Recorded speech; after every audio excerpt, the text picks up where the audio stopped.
سلام، حالتون چطوره؟ امیدوارم که حال دلتون همیشه عالی باشه. امروز یه مهمون کوچولوی دوست داشتنی داریم به اسم روحام ما 7 سالشه که میره تو 8 سال، امسال کلاس دومه. اما یه اتفاق خیلی بد افتاده توی زندگی روحام. قرار از زبون خود روحام بشنویم. من که آبجی علکی من که یه روزی یه 7 تا دوست پسر دارم میام دنبالش.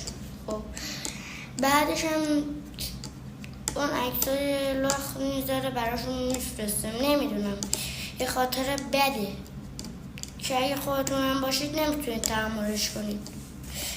اصلا دلتون میخواد اصلا تو زندگی نباشه، مثل بعضی از خاطره های دیگه.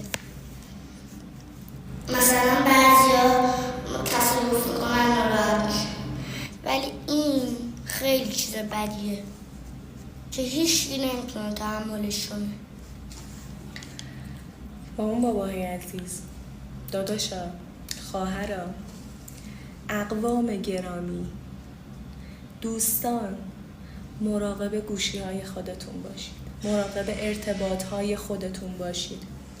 بعضی چیزها برای چشم‌ها و قلب‌های بچه‌های شما سمی هستند. به جای قضاوت‌های بیجا مراقب آسیب‌پذیر بودن اینها باشید.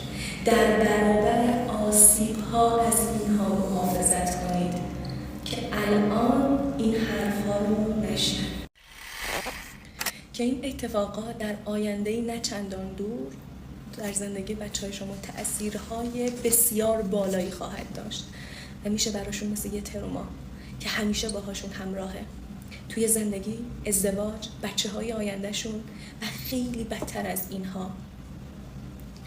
نکته آخر همین بود، خواستم این نمونه رو خودتون شاهدش باشید که خودتون بشنوید. این که اگه من تصویرشون نشون نمیدم به خاطر شرایطی هستش که اینجا هست و ما اجازه نداریم تصویر بچه‌ای رو نشون بدیم.